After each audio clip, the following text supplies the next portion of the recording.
this video tutorial, we're going to show you how to add video to your publications.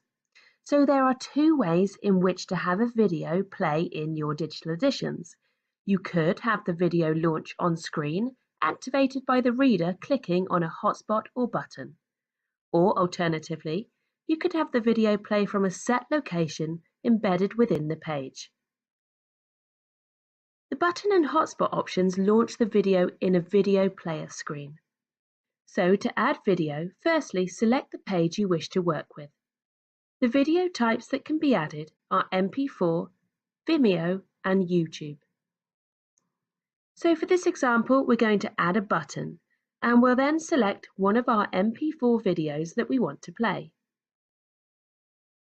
The Advanced section allows you to add rollover text, colours and then the sizing.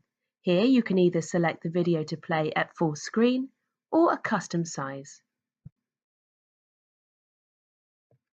You can then add an analytics label which can allow you to fully track and assess the effectiveness of the video in your Google Analytics account.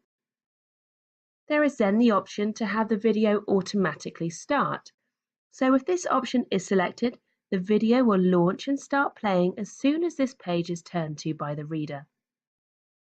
The poster image relates to embedded videos, so you can select an image to be placed in the video space, which will be shown while the video is not playing. Let's now add another video. So this time we're going to add an embedded video. So we're going to select the area that we want the video to play from within. Then this time we select embedded video. We'll add a YouTube video this time. So to do this, we simply take the URL of our YouTube video, copy and paste in the space here. We can now publish this sample and take a look at the two ways that we've added video. So first here is our video button that when we press, launches our MP4 video. Then next, our embedded video that plays our YouTube video from directly within the publication.